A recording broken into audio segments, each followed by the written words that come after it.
a lamp. What is so special about this lamp? The saggy lamp. That's perfect. The saggy lamp. So this is the story of the saggy lamp. They all have different styles. Michelle has Western, Ian has Australian soap, Sharon has bogger, and Graham has young adult. I'm very excited to see what happens.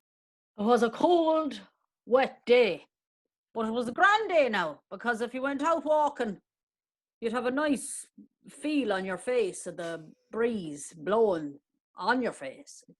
Anyway, Michael was out walking down the road looking for his bicycle. But sure, the bicycle was nowhere to be found because Charlene had borrowed it that morning. She had to go down to the seaside to see if Nolene was there. But Nolene wasn't there. Nolene had gone away to Foxborough. Nobody had been to Foxborough in many, many years. But Charlene took the bike and she cycled all the way to Foxborough. When she got to Foxborough, she realised that Tony had left Foxborough and had gone back to Malibu. Malibu is a place that's not known for having people cycling through it. The bicycle was a new invention. And people in that place of Foxborough had just discovered that they could light up their lamps of an evening to get the gaslight into their homes. Nolene walked slowly, gently, seductively up to the gas lamp. She decided it was a bit stiff for her. She wanted a saggy one. So she entered the lamp shop. The lamp shop was owned by Christoph. Christoph was a man who'd recently moved over from Germany and nobody really knew who he was. He was kind of a shady character, but everybody trusted him for some reason. They didn't quite know. But Charlene got back on the bike and without the lamp, she went back to Foxborough. Foxborough was the place that her mother had grown up. Her mother was the son of her cousin's uncle. But still, she realised that if she was going to find out exactly how to unbutton her blouse, she was going to have to ask her mommy for some tips.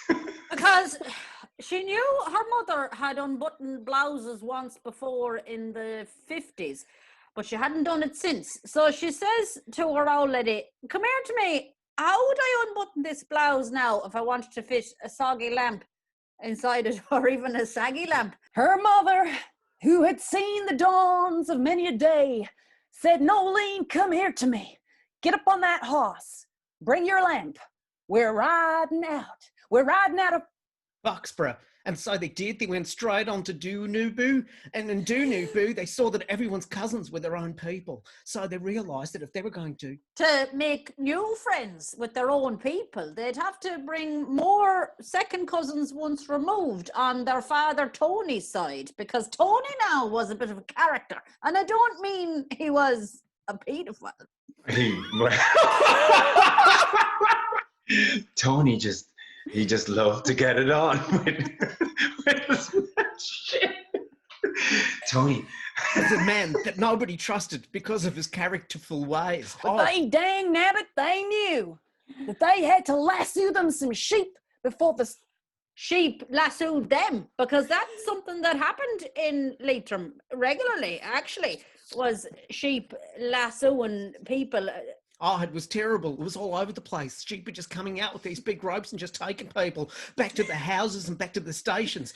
Radio for help. There was no help to be found.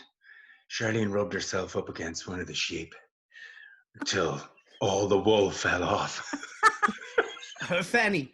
Oh my God, I've got no wool on me fanny, thought Charlene as she got on. But sure, it didn't matter because not one of her relations had a bit of hair on their own fannies, so it was fine. She fit right into the family way.